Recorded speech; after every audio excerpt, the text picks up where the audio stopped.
Okay.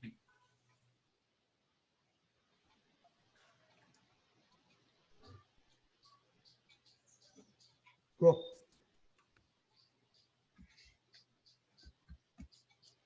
નમો વિતરાગાય.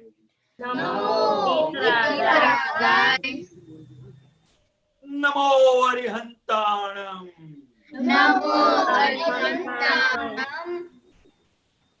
નમો સિદ્ધાણમ. નમો આયરિયાણમ.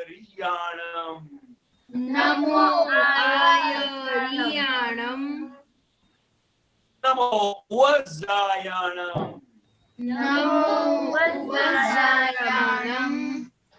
નમો લોય serve સાહુણમ.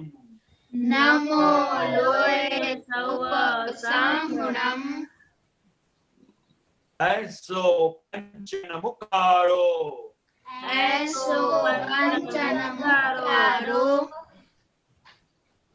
સર્વ પાવપણાસણો.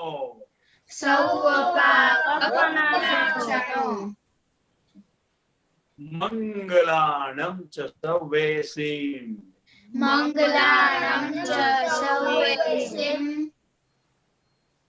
પડમં હવૈ મંગલમ.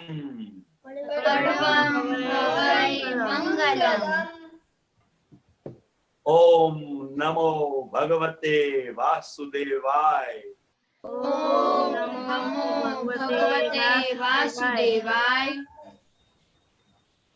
ઓમ નમઃ શિવાય.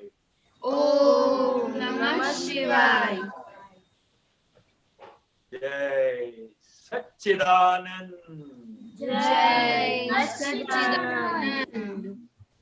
જય સચ્ચિદાનંદ કાંતિ દાદા.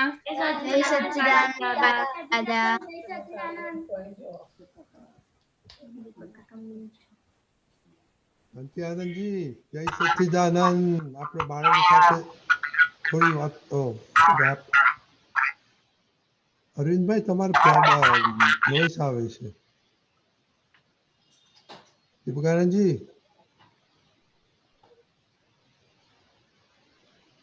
બોલો. ઓકે. કાંતિયાનંદજી અનમ્યુટ કરજો. હાજી. Okay okay. આપણે બાળકો સાથે થોડી વાત કરો 15-20 મિનિટ પછી આપણે ક્વેશ્ચનો લઈ એડલ્ટ્સના. ઓકે.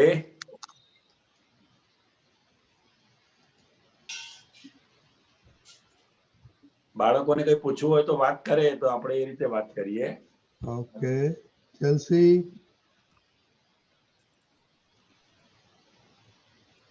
ખુશી રમ્યા આજે તો મમ્મી સાથે બેઠો છે. દાદી છે. દાદી છે. ઓકે.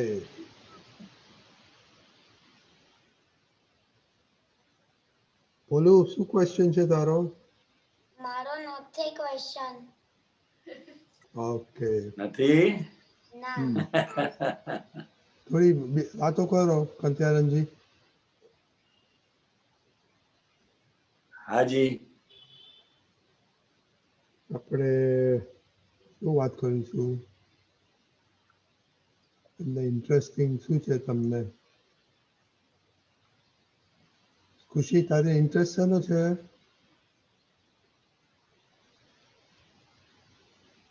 સિરિયલ. શું?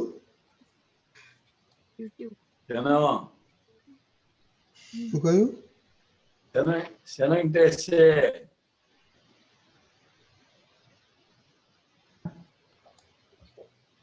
સિરિયલમાં બહુ ઇન્ટરેસ્ટ છે. સિરિયલમાં? હા, સિરિયલ જોવામાં બહુ ઇન્ટરેસ્ટ છે. સિરિયલમાં જોવાનો ઇન્ટરેસ્ટ બરાબર છે. પછી એમાંથી શું શીખવાનું મળે? કઈ નહીં.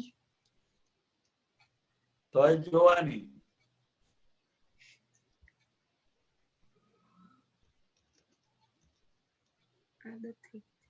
સિરિયલમાં બધી બહેનોનો કકળાટ. સિરિયલમાં બધી બહેનોનો કકળાટ હોય છે, બીજું કશું હોતું નથી. હા મને એટલો તારણ કાઢ્યું છે મેં, ને હું કોઈ દિવસ સિરિયલ જોતો જ નથી. હા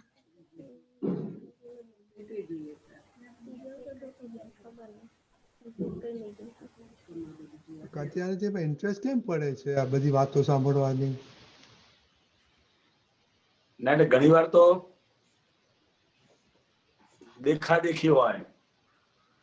દેખાદેખી હોય કે આ સિરિયલ બહુ સરસ આવે છે, જોજો એમ. અને એના મમ્મી પણ જોતા હોય,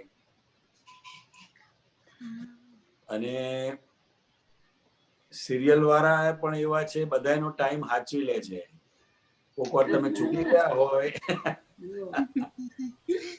કોક વાર તમે ચૂકી ગયા હોય તો ફરી પાછું અમુક કલાક પછી પાછું ફરી આવે છે. એટલે જનરલી એવું કહેવાય છે કે જે લોકો પોતાની લાઈફ જોઈ શકતા નથી એ લોકો સિરિયલમાં, મૂવીમાં બીજાની લાઈફ જુએ છે. હા આપણા ઘરમાં પણ સિરિયલ ચાલતી જ હોય છે. ચાલતી હોય છે કે નથી ચાલતી હોતી? ચાલતી હોય છે. ચાલતી હોય ને, મમ્મી જોડે ચાલે, પપ્પા જોડે ચાલે, તમારા બે બહેનો વચ્ચે ચાલે ને? હા એટલે ખરેખર આપણે આપણા પોતાના ઘરની સિરિયલ જોવી જોઈએ, જાણવી જોઈએ કે ઘરમાં શું ચાલી રહ્યું છે. હા હા, પણ આપણે એ જોતા નથી અને બીજાની લાઈફ સિરિયલમાં આપણે જોઈએ છે. જો કે એક રીતે મનોરંજન છે. આપણા જ્ઞાનમાં કોઈ પણ વસ્તુ તમે બંધ કરી દો અથવા તમે આ ચાલુ કરો એવું નથી હોતું, પણ આપણે એને સમજવાનું છે કે મેં 1 કલાક સિરિયલ જોઈ અથવા કોઈ મૂવી જોઈ, એમાંથી મને શું બોધ મળ્યો, મને શું શીખવાનું મળ્યું, એવું સમજવાની આપણે કોઈ તસ્દી નથી લેતા. બરાબર ને? હા એટલે મનોરંજન માટે બરાબર છે, પણ સાથે સાથે આપણું ભણવાનું એજ્યુકેશન પણ એની અસર ના થાય એનું પણ આપણે બહુ ધ્યાન રાખવું જોઈએ. ઘણીવાર હોમવર્ક ના કર્યું હોય પણ સિરિયલ જોવા બેસી ગયા હોય, બને ને? હા અથવા ઘણીવાર ઘરમાં કઈ હેલ્પ કરાવવાની હોય, એ હેલ્પ ના કરાવે, એવું પણ બને. એટલે આ વાત ખાસ આપણે સમજવાની છે કે કોઈ પણ બાબતમાં આપણો સમય જે જાય છે એ આપણો સમય બહુ કિંમતી છે.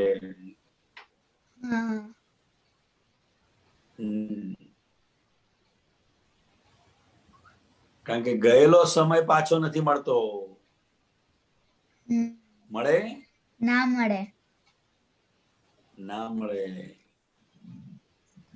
અને અત્યારે મોબાઈલ, ટીવી, કોમ્પ્યુટર બાળકોને અને મોટી ઉંમરનાઓને પણ એનો એટલો બધો ક્રેઝ થઈ ગયો છે કે એના વગર હવે જીવી ના શકાય એટલું બધું કહી શકાય.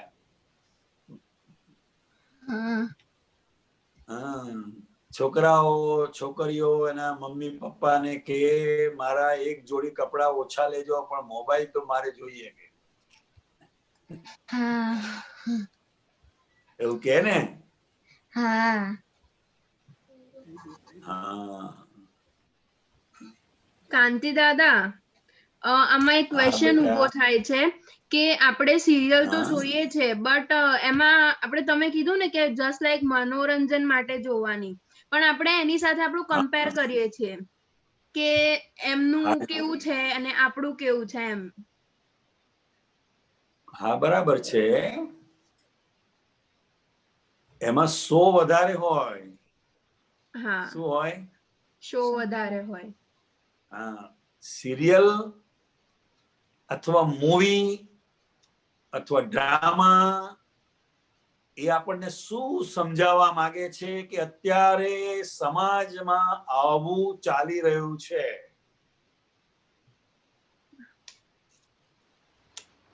અત્યારનો સમાજ ક્યાં જઈ રહ્યો છે અને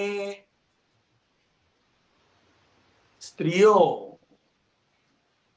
પોતાનું ધાર્યું કરવા માટે કેટલી હદ સુધી નીચા જઈ શકે છે એ આપણને સિરિયલમાં જોવા મળે. હા, હા અને જોઈશું ને તો અંદર અંદર એકબીજા દાવ પેચ રમતા હોય. શું રમતા હોય? દાવ પેચ રમતા હોય. દાવ પેચ રમતા હોય. પેલાને ખોટો પાડવામાં, પેલાને આમ કરવામાં, પેલાને કઈ આમ કે, પેલાને કઈ આમ કે, અને છેલ્લા ઝઘડાનું મૂળ થતું હોય છે. શું થતું હોય છે? ઝઘડાનું મૂળ થતું હોય છે. એટલે સિરિયલ એ આપણો વર્તમાન સમાજ અને અત્યારે દરેક ઘરોની અંદર શું ચાલી રહ્યું છે એ આપણને બતાવે છે. હા, અને ખાસ કરીને જોનારાઓને શું ગમે છે એ પ્રમાણે સિરિયલ બનાવવામાં આવે છે, મૂવી બનાવવામાં આવે છે, ડ્રામા તૈયાર કરવામાં આવે છે. હા, પહેલાના લોકો સારા એટલે એક સભ્યતા વાળા હતા, માટે પહેલાની જે મૂવી છે એ પણ મર્યાદા વાળી, સભ્યતા વાળી હતી. હા,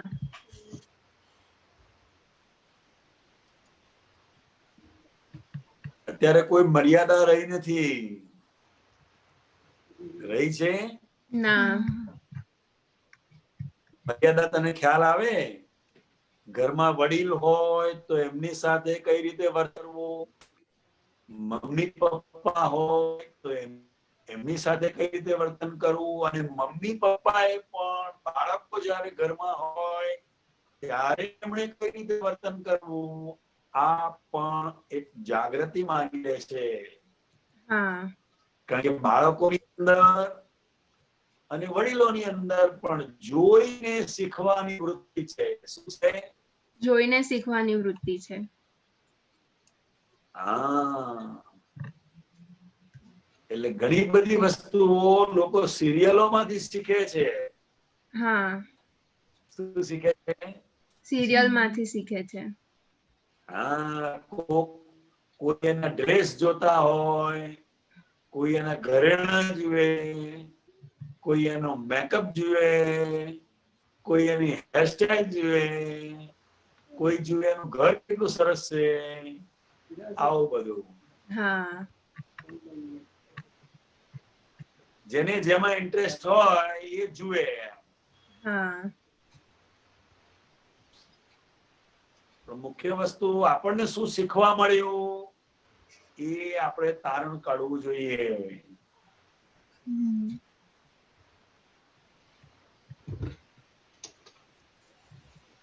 ખ્યાલ આવ્યો? તમારું હા, પિક્ચર કાંતિયાનંદજી, થોડું રોટેટ કરજો. કાંતિયાનંદજી, હાજી.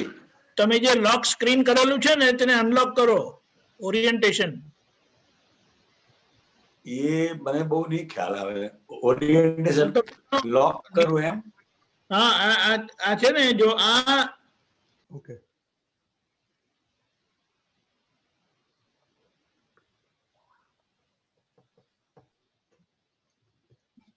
એટલે આપણે શું તારણ કાઢવાનું કાંતિયાનંદજી? એટલે આપણે આપણી લાઈફ જોવાની, આપણા ઘરમાં જે સિરિયલ ચાલે છે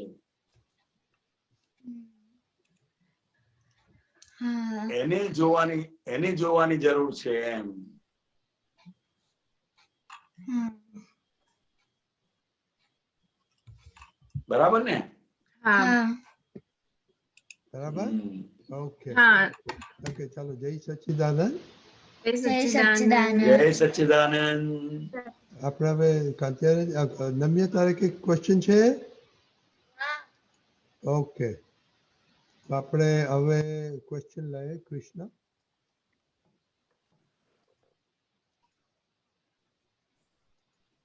જય સચ્ચિદાનંદ કાંતિ આનંદજી. જય જય સચ્ચિદાનંદ. સચ્ચિદાનંદ. જય સચ્ચિદાનંદ. એક સત્સંગમાં સાંભળ્યું હતું કે દાદા ભગવાને આપની સાથે વાત કરી હતી કે નવું કાંઈ બનતું નથી, જૂનાને નવું કાંઈ બનતું નથી, જૂનું કંઈ હલાવતા નહીં, જે બને છે એ જોયા કરજો. એવું દાદા ભગવાને આપની સાથે કઈ વાત કરી હતી. તો મને બહુ મોટી વસ્તુ લાગી કે નવું કાંઈ બનતું નથી, જૂનાને હલાવતા નહીં, ને જે બને છે એને જોયા કરો. હવે આપણે રૂટીન વ્યવહારોમાં જ્યાં પણ કઈ આપણે અટકી જઈએ છીએ તો દરેક જગ્યાએ એવું જ લાગે છે કે આ બને છે, પણ નવું કાંઈ બનતું નથી એવું નથી લાગતું. તો આ કેટલો મોટો સિદ્ધાંત આપ્યો કે આટલું જ જો સમજાય તો બહુ મોટું પ્રતિક્રમણ થઈ જાય.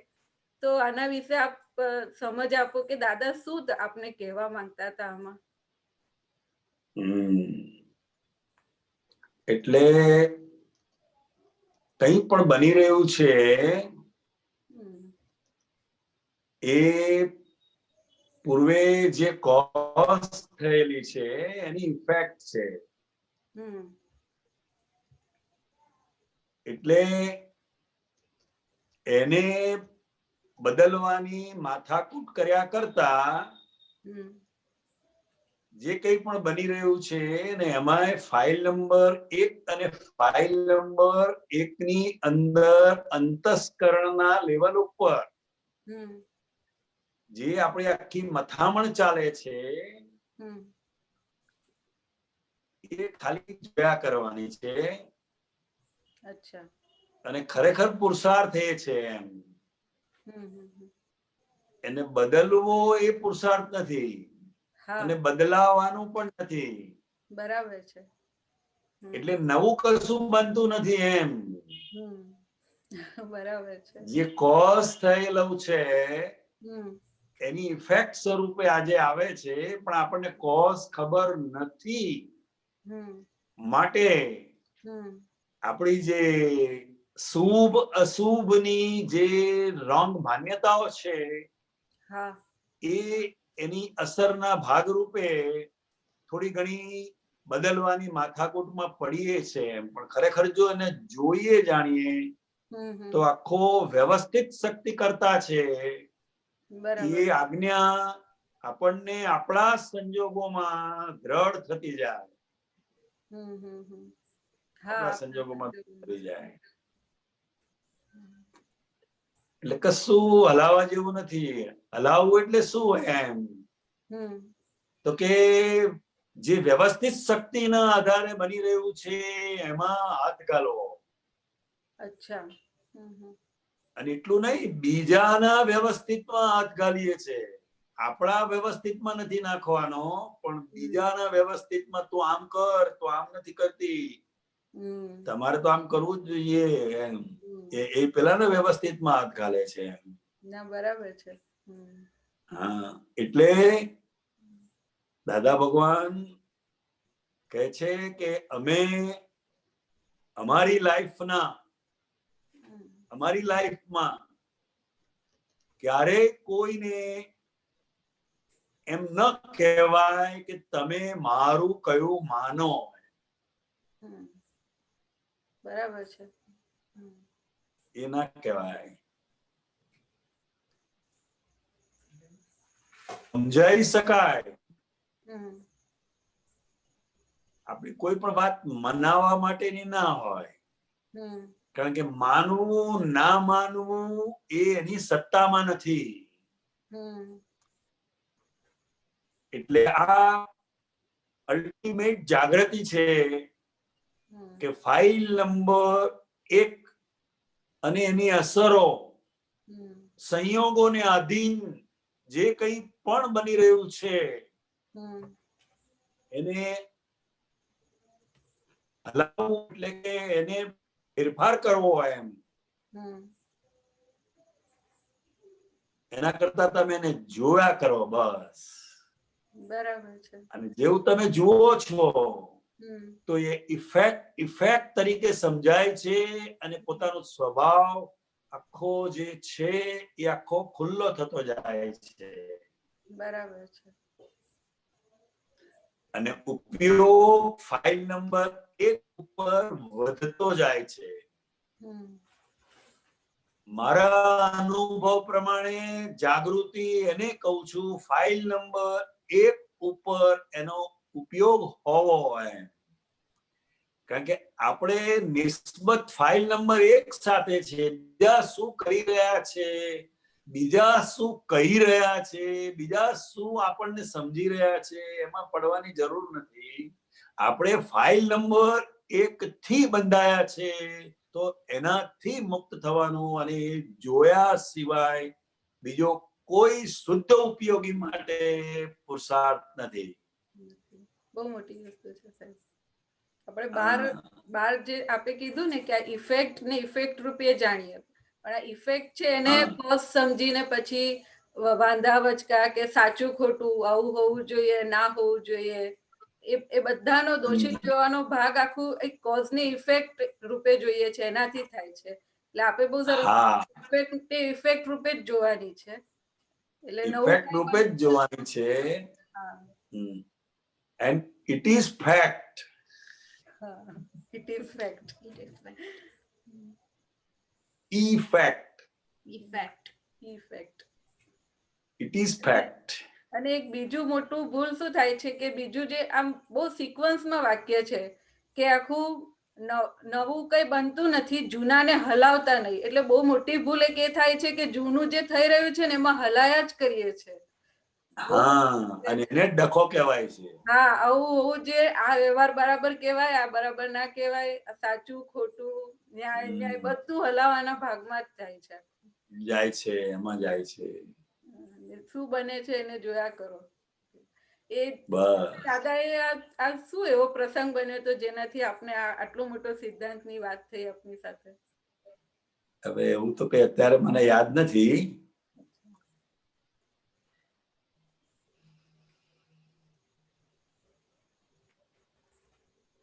આ બહુ મારા પોતાના જીવનમાં અને મારી અનુભવની શ્રેણીઓમાં આગળ વધવા માટે એમના જે વચનો છે એ ખૂબ કામ કરે છે. વચન બળ જે કહીએ છે ને, વચન બળ એ બહુ કામ કરે છે.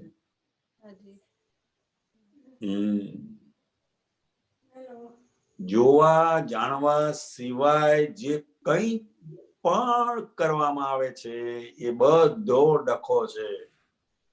બરાબર છે. અને પોતા પૂરતું તો મર્યાદિત છે, પણ બીજાની અંદર કરે.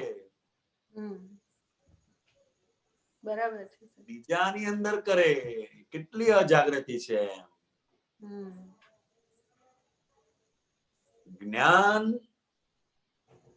એ કોઈને સુધારવા માટે નથી એમ, પણ જ્ઞાન એ સમજી અને શું બની રહ્યું છે, આ જગત કઈ રીતે ચાલી રહ્યું છે, અને હું ખરેખર કોણ છું, આ બે જ વસ્તુ એક્ઝેક્ટલી જો આપણા સમજમાં આવે તો બધો ડખો બંધ થઈ જાય. બરાબર છે સાહેબ. એક્ઝેક્ટ. કારણ કે જેવું વ્યવસ્થિત શક્તિ કરતા છે એ અંદર હાજર થયું એટલે વાણી વિરામ પામે છે. વાણી વિરામ પામે છે. બરાબર છે. એ બધા વિકલ્પ જ આખા ઉડી જાય. વિકલ્પ છે ત્યાં સુધી વાણી બોલાશે. હા હા. એક ખાલી કન્ફર્મેશન માટે કે નવું કાંઈ બનતું નથી, તો આ એક પ્રકારનું નિયતિવાદ જેવું ના થઈ ગયું? કારણ કે આપણે અક્રમમાં નિયતિ જેવું નથી કે જે થવાનું છે થવાનું છે. તો આ બેમાં ના એવું નથી. એવું નથી. એની અંદર આખો સિદ્ધાંત રહેલો છે. આખો સિદ્ધાંત રહેલો છે કે કાંતિભાઈએ અજ્ઞાન દશામાં જે કોઝ પડી ગયેલા છે, તો એ ઇફેક્ટ એ સુખ રૂપે પણ હોઈ શકે, દુઃખ રૂપે પણ હોઈ શકે. એને માત્ર જોવાની છે. બસ. હા, જોયું માટે તમે એનાથી છૂટા છો. પછી એ જે આપણને જે ઇફેક્ટ છે, તો આપણી કઈક રોંગ બિલીફ કે કોઈ રોંગ માન્યતાને કે કોઈ અટકણને આધારે છે, તો એને પછી ન્યુટ્રલ કરવાનો પણ ભાગ ત્યાં નથી આવતો. ખાલી જોવામાં જ ન્યુટ્રલ. જોયું એટલે ન્યુટ્રલ થઈ જ જશે. અચ્છા, હવે શોધીને એને ન્યુટ્રલ કરવા જોઈએ છે કે શું આની પાછળ બિલીફ હશે તો એને ન્યુટ્રલ કરવા જોઈએ છે. ના, અત્યારે જોવાનું જ નથી ને. અચ્છા, અત્યારે ખાલી ફાઇલ નંબર 1 ને ઓબ્ઝર્વ કરવાની છે. કારણ કે નવું બનતું જ નથી કશું.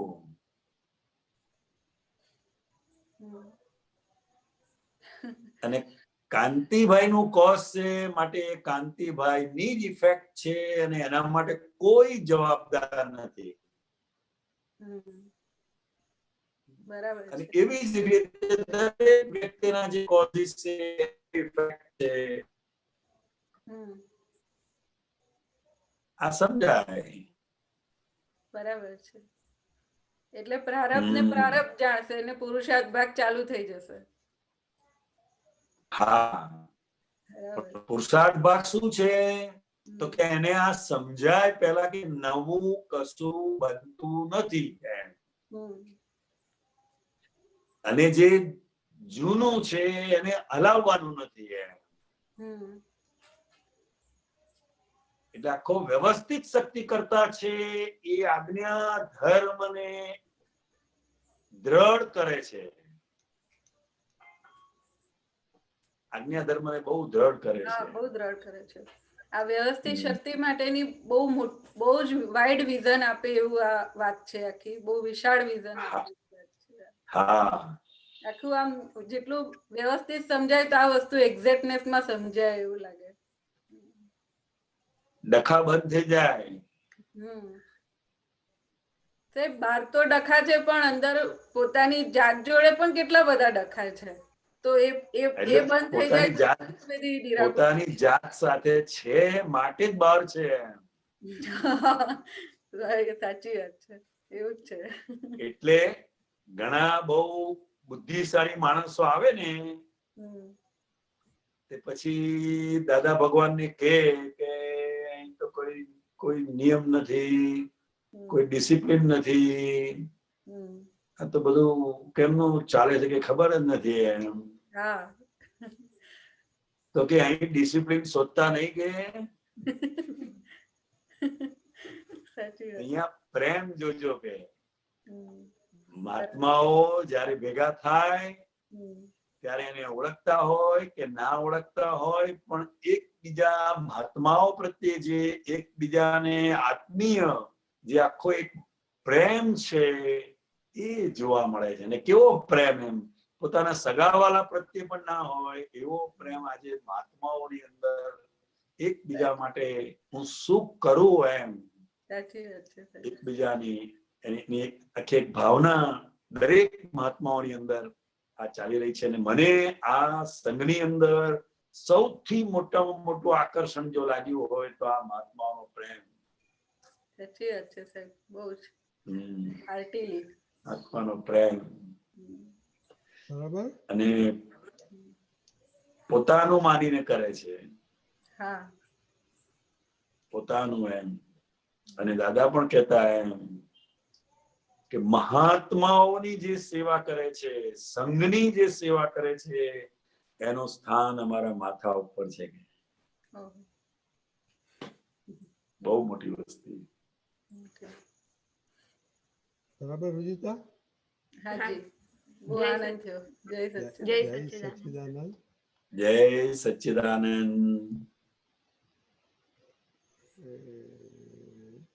ઓકે ગીતાબેન. ઓ હે ઓકે. જય સતીજાનંદ કાંતિ આનંદજી સાહેબ. સાહેબ જય સચ્ચિદાનંદ.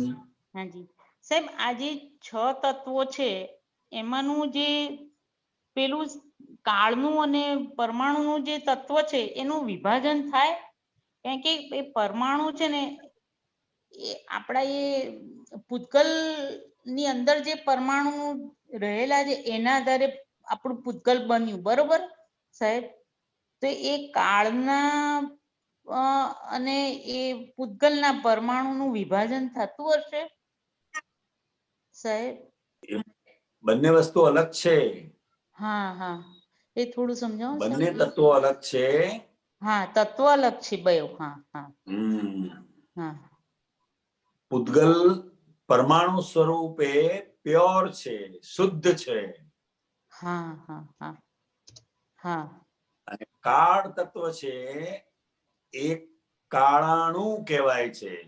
હા હા, એ કાળાણું.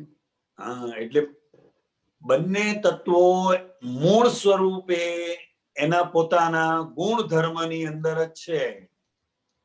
હા હા પણ આત્માની અંદર જ દર્શન શક્તિ અને જ્ઞાન શક્તિ હોવાને કારણે એને આપણે જાણી શકીએ છીએ. હા, એને જાણી શકાય છે, બરોબર. હા હાજી. હા હા. એટલે 5 રૂપી તત્વો છે અને એક રૂપી તત્વ છે પૂતગલ, અને 5 અરૂપી તત્વ, બરોબર સાહેબ? એક રૂપી પૂતગલ રૂપી તત્વ છે આપણું. હા હા. બીજા 5 અરૂપી તત્વો, બરોબર સાહેબ? હા. તો એ પરમાણુનું જે વિભાજન થાય પૂતગલના, એ આપણને દેખાય, ખબર પડે સાહેબ? એ અણુમાંથી હા પરમાણુ થાય, એ અણુમાંથી પરમાણુ થાય છે. પણ એ જ્ઞાની પુરુષ અને તીર્થંકર ભગવંતો એને જોઈ શકે છે. હો અચ્છા. હા હા હા, એ બરોબર છે. કારણ કે 5 તત્વો એ જ્ઞેય તરીકે થઈ જાય છે એમને. હા હા, જ્ઞેય તરીકે. જ્ઞેય તરીકે થઈ જાય છે. હા. આપણે બુદ્ધિના લેવલે સમજી શકીએ. હા, એ 6 તત્વો. પણ એને જોઈ ના શકીએ. જોઈ ના શકીએ. હા, બસ એ છે. હાજી સાહેબ, ખ્યાલ આવ્યો સાહેબ. એટલે જે આવે છે ને હા હા હા. તત્વ જ્ઞાન દર્શન, એ જ કેવળ જ્ઞાન દર્શન છે. હા હા. જેથી આખા જગતને કેવળ જ્ઞાને કરીને દર્શન કરું છું. આપણને મહાત્માઓને હું શુદ્ધાત્મા છું, એક જ તત્વનું જ્ઞાન જ્ઞાની પુરુષની કૃપાથી થયેલું છે.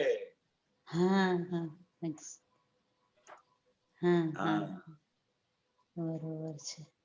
એટલે અત્યારે આપણા માટે જીવ માત્રની અંદર શુદ્ધાત્માના દર્શન કરવા, એ આપણો ખરેખર પુરુષાર્થ છે, આજ્ઞા ધર્મે કરીને. પુરુષાર્થ છે, સાચી વાત છે. બરોબર છે. સરસ. બરાબર ગીતાબેન? સરસ સાહેબ. જય સચ્ચિદાનંદ સાહેબ. જય સચ્ચિદાનંદ. હેતવી પટેલ.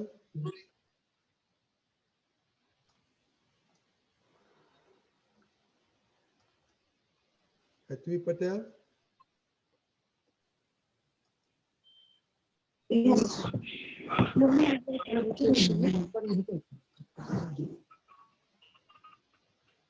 હા બોલો હેતુ પટેલ.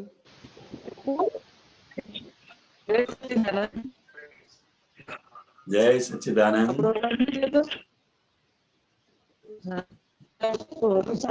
સાળંગથી બોલું છું, જાગૃતિ.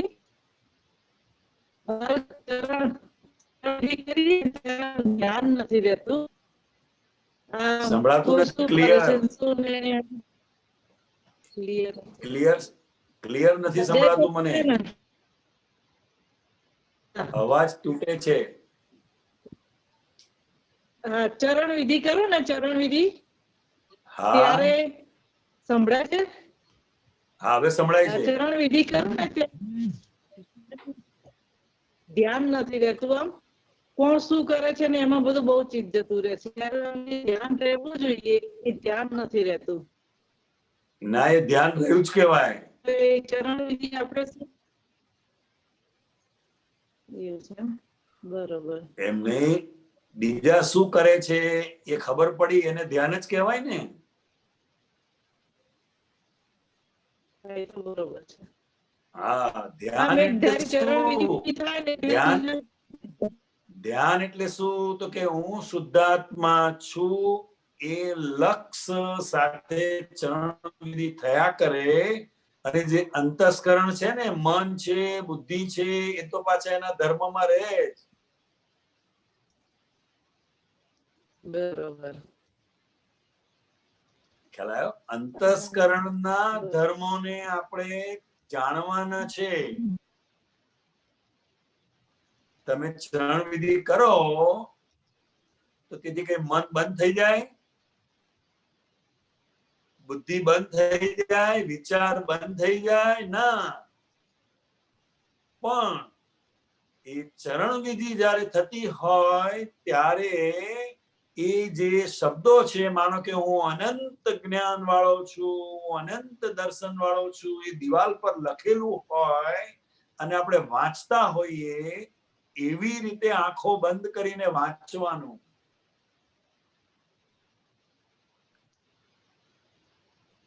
તો એ ધ્યાન રહેશે.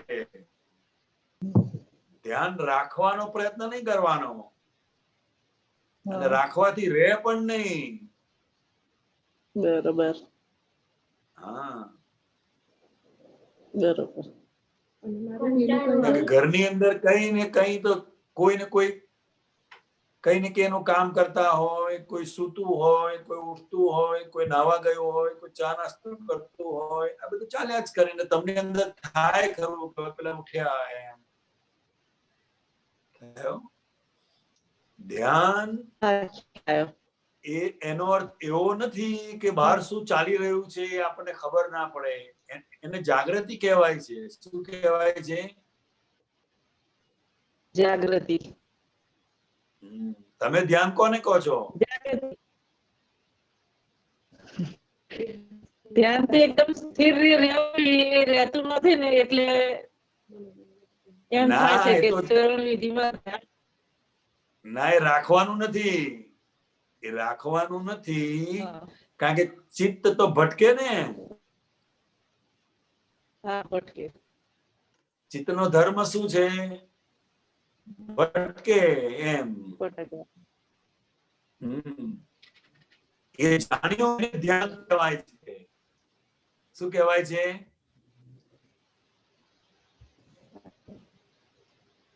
અંતસ્કરણમાં શું થઈ રહ્યું છે એ શુદ્ધાત્મા તરીકે જાણીએ એને ધ્યાન કહેવાય. કોન્સન્ટ્રેશન નથી કરવાનું. કોન્સન્ટ્રેશન અને મેડિટેશન એ બંને વસ્તુ અલગ છે. શું છે? હા, એ બંને વસ્તુ અલગ છે. આપણે તો શું માનીએ છીએ કે હું વિધિ કરું છું એટલે હવે મને કશું બહાર જવું જ ના જોઈએ, કોઈ વિચાર જ ના આવવો જોઈએ. એ વાત બરાબર છે, પણ જેમ જેમ ચરણ વિધિના સિદ્ધ સ્તુતિના વાક્યો બોલાશે, અંદર આનંદ સુખની અનુભૂતિ થશે, એટલે ધીરે ધીરે એની મેળે ચિત્ત અંતર્મુખ થશે. તમે અત્યારે અંતર્મુખ કરવા જાઓ તે ના થાય, અને અવળું અંદર ઊંધું ઊભું થશે કે આ તમારું ધ્યાન બરાબર રહેતું નથી, હવે કરીને શું કામ છે એમ એવું થાય. આપણું કાર્ય છે વિધિ કરવી, બસ. એ લોકોને લોસ્ટ બી લોસ્ટ એમ કાંતિજી. ઓ આપણે નેક્સ્ટ લઈએ આપણે. હા હા મનીષાબેન. જય સચ્ચિદાનંદ. કાંતિ આનંદજી, કોટી કોટી પ્રણામ. આપણે જય હમણાં હેતલબેન સાથે વાત સચ્ચિદાનંદ. થતી હતી, થોડો એના જેવો જ મારો પ્રશ્ન હતો કે આપણે કીર્તન ભક્તિ વખતે તમે જે પ્રાર્થના બોલાવો છો કે કીર્તન ભક્તિ બોલાયા કરે અને હું મારા નિજ સ્વરૂપમાં રહ્યા કરું, એ વખતે તમારી તો બહુ જ પ્રસન્નતા પણ અમને જણાય જ છે. હવે હું પણ નિશ્ચય પાક્કો કરું છું, ઉપયોગની ગોઠવણી પણ મૂકી હોય છે, પણ જે અંતસ્કરણ વખતે વચ્ચે વચ્ચે એના ધર્મમાં જ હોય છે એવી અત્યારે વાત ચાલતી હતી. એટલે એ જે બધું વચ્ચેના ભાગમાં બધું ઊભું થાય ને ત્યારે મારે અંદર અંતસ્કરણને જોવાનું કે આ મન ક્યાં ગયું, કે આ ચાલ્યું, આ બુદ્ધિ ચાલી કે ચિત્ત ચાલ્યું, એક બાજુ એ ચાલતું હોય, પછી એક બાજુ તમે કહો છો એ રીતે આપણે દાદા ભગવાનના એક ગોઠવણી હોય શબ્દની, અક્ષર અક્ષર વાંચવાની. તો આ જ રીતે પ્રોસેસ છે. તો એમાં પછી આત્માનો અનુભવ એ અને આ બધાને કંઈક મને લિંક કરીને બતાડો ને. હા, એટલે એ સ્વ સ્વરૂપ કીર્તન ભક્તિ જ્યારે થયા કરતી હોય ત્યારે હું શુદ્ધાત્મા છું, અને મનીષાબેન આપ બોલી રહ્યા છે એ જે આખો અંદર શુદ્ધ ઉપયોગ છે, પોતાના સ્વરૂપની અંદર જે હોવાપણું છે એ ખરેખર ભક્તિ છે. આપણે ગઈએ છે એને ભક્તિ માનીએ છીએ.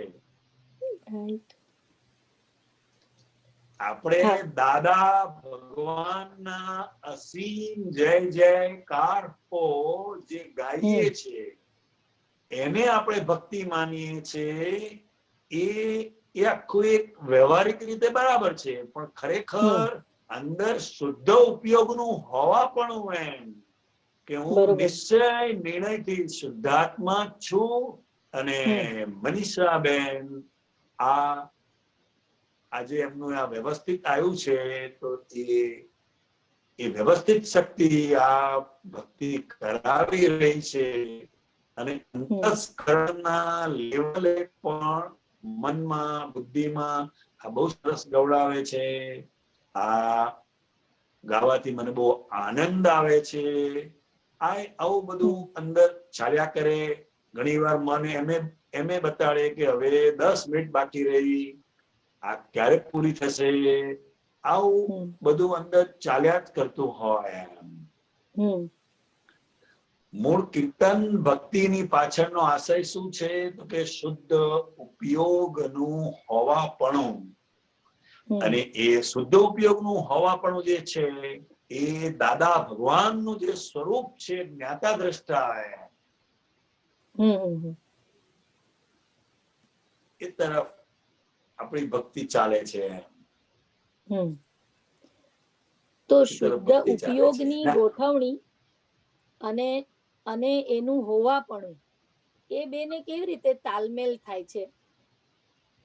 એટલે ગોઠવણી આપણે જયારે શરૂ કરીએ છીએ એ પહેલા જે વિધિ બોલાય છે એ આપણી ગોઠવણી છે. ગોઠવણી છે. અને આપણે મનીષાને પણ કહેવું કે તમે બરાબર ધ્યાન રાખીને જે ગાઈ રહ્યા છે એ જ રાગમાં ગવાય તો બહુ સારું છે. એટલે આ આપણી ગોઠવણી છે.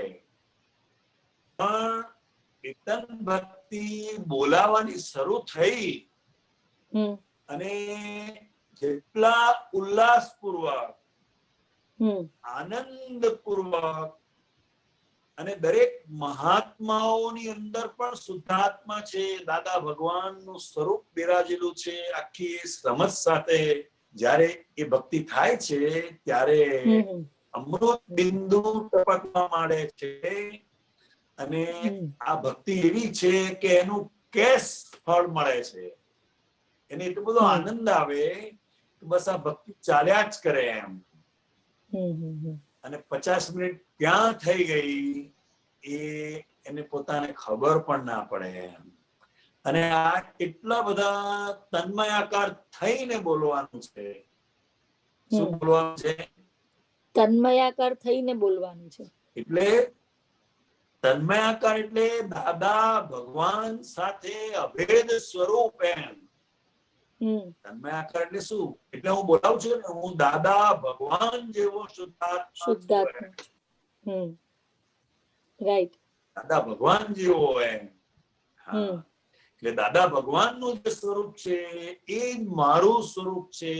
અને એ સમજ સાથે જયારે ભક્તિ થયા કરે ત્યારે એને દાદા ભગવાનનું સ્વરૂપ એ મારી અંદર જ છે એવી અભેદતા એને અનુભવાય છે. અને જયારે અભેદતા અનુભવાય છે ત્યારે દાદા ભગવાનની અંદર જે શક્તિઓ પ્રગટ થયેલી છે એવી જ શક્તિઓ આપણી અંદર પણ પ્રગટ થવા માંડે છે. આ સ્વસ્વરૂપ કીર્તન ભક્તિનું રહસ્ય છે.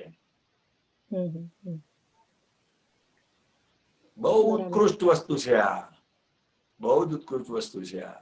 મને એમાં છે ને હજુ સુધી એવો સુંદર અનુભવ નથી આવી રહ્યો.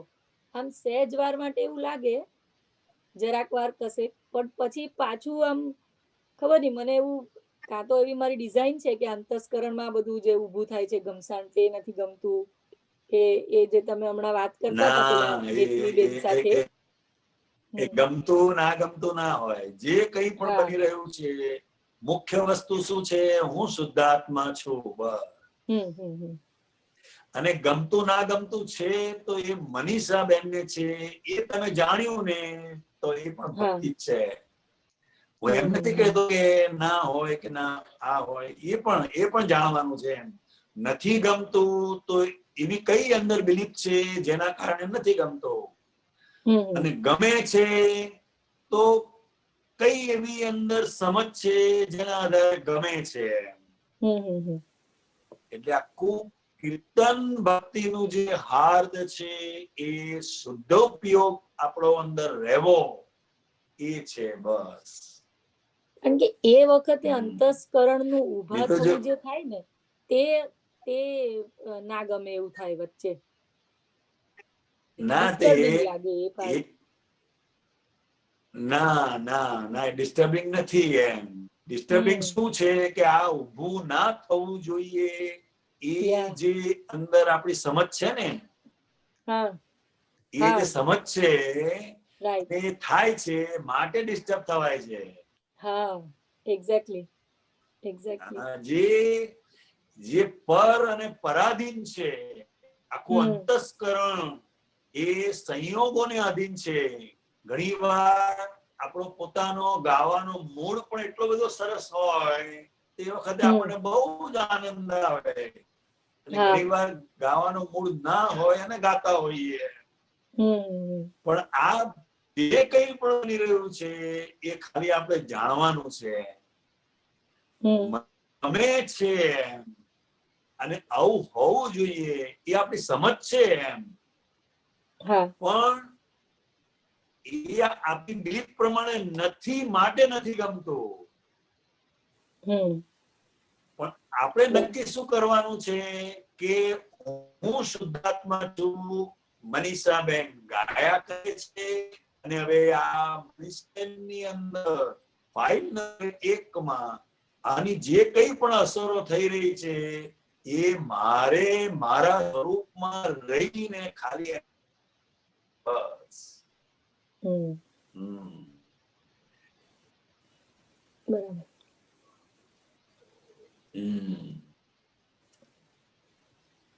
હવે એવું મુક્ત મને, જેટલા મુક્ત મને. અને આમ દાદા ભગવાન મારી સામે જ બેઠા છે, મારી અંદર જ બેઠા છે, મારી સાથે જ છે એવી સમજ સાથે જયારે આ જય જયકાર કરવામાં આવશે ને તો એ દાદા ભગવાનનું સ્વરૂપ આપણી અંદર છે એનો અનુભવ થયા વગર નહીં રહે. બરાબર. અલ્ટિમેટ વસ્તુ છે આ.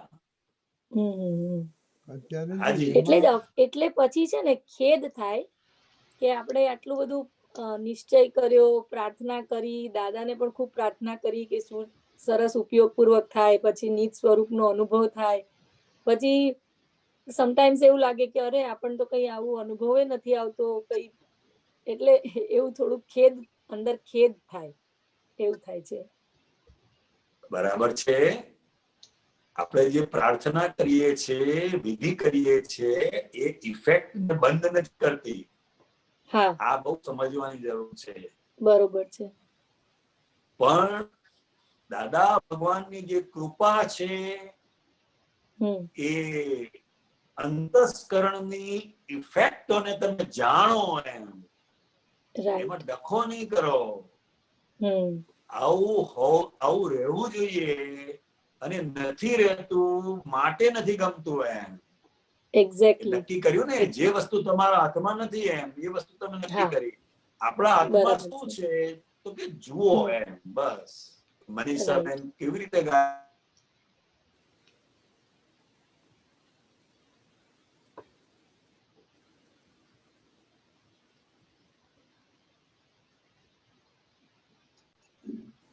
કન્ટિન્યુ. હા, બરાબર છે. બરાબર મનીષાબેન? ખ્યાલ આવ્યો મનીષાબેન? હા, એટલે જોયા કરવાનું એ વખતે જે અંતસ્કરણમાં જે પણ આપણે તો ઉપયોગની ગોઠવણી કરીને દાદાને પ્રાર્થના કરીને બેસવાનું, પછી અંતસ્કરણમાં એ વખતે જે ઊભું થાય તેને જોયા કરવાનું. એને જોયા કરવાનું. જ્ઞાન એ ઇફેક્ટ ને બંધ નથી કરતું. જ્ઞાન કોઝ ને બંધ કરે છે. હવે ઇફેક્ટ ને જોયા કરવી એ ખરેખર ભક્તિ છે. ભક્તિ એટલે શું કે દાદા ભગવાનનું જે સ્વરૂપ છે એનો અનુભવ તમે કરો. હા, બરોબર.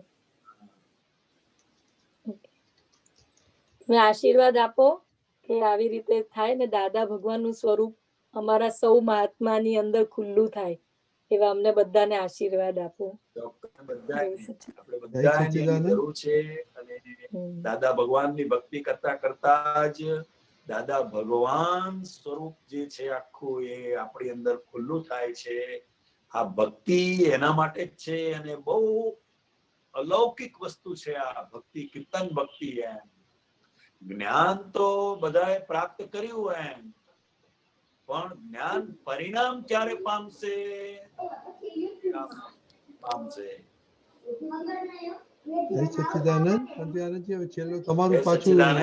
તમારું એક છેલ્લો ક્વેશ્ચન આવેલો કાજલબેન મોરબીથી.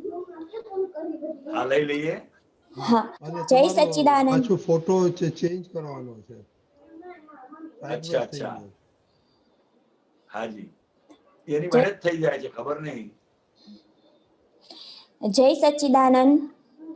જય સચ્ચિદાનંદ. હા, બધા મહાત્માઓના જેમ પ્રશ્ન છે કે ચરણ વિધિ બોલતી વખતે મન ને બુદ્ધિની જે વાત અત્યારના થઈ, પણ એનો મતલબ તો ખાસ એવો જ થાય છે ને કે આ જે છૂટાપણું થયું છે એટલે જ આ ખબર પડે છે કે આ મન, બુદ્ધિ, ચિત્ત ભટકે છે, મનમાં વિચાર આવે છે. અને પેલા તો કોઈ એવી ભાન જ નહોતી કે હું આ બધું થાય છે એવું, પણ ત્યારે તો એવું જ રહેતું હતું કે હું કરું છું બસ. બરાબર છે.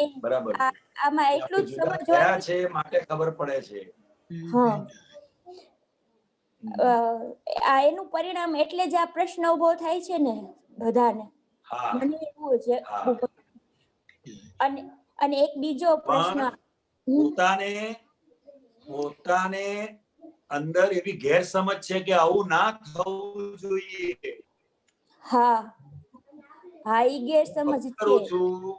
હું ભક્તિ કરું છું તો આવું ના થવું જોઈએ, હું વિધિ કરું છું તો આવું ના થવું જોઈએ, જે અંદર નક્કી કર્યું છે અને થાય છે માટે પોતે અંદરથી ડિસ્ટર્બ થાય છે. પણ નક્કી શું કરવાનું છે? જે બનવાનું હોય બને, મારે ભક્તિ કરવાની છે બસ.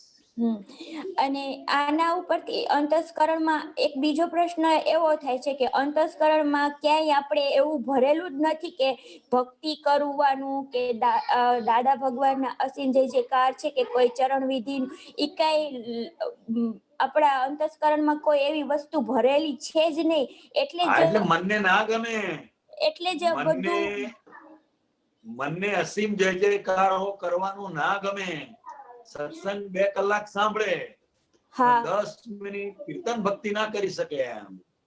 મનને ના ગમે, અને જયારે મનને ના ગમે ને ત્યારે જ ખરેખર કીર્તન ભક્તિ હોય છે. ત્યારે જ મનને ત્યારે જ ખરેખર કીર્તન ભક્તિ થતી હોય છે.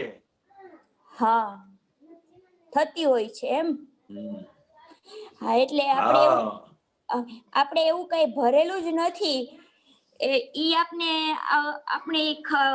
ફાઇલ નંબર 1 ની વિશે ખબર પડે ને કે આપણે એવું કઈ ભરીને લાવવા જ નથી.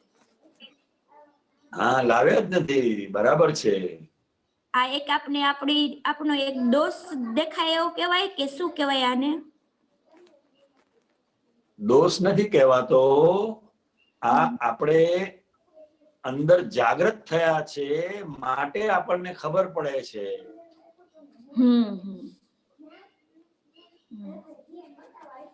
બસ, જય સચ્ચિદાનંદ. જય સચ્ચિદાનંદ. જય સચ્ચિદાનંદ. હવે કાંચરાજી, આપણે એક્સપિરિયન્સ નો ટાઈમ થઈ ગયો છે, એક્સપિરિયન્સ લઈએ. ત્યાં સુધી જો તમારું પિક્ચર પેલું સ્ટ્રેટ થાય તો કરે કાઢો દીપકાનંદજી. હા, કરું. ઓકે, હા, બરાબર. Okay, you are good.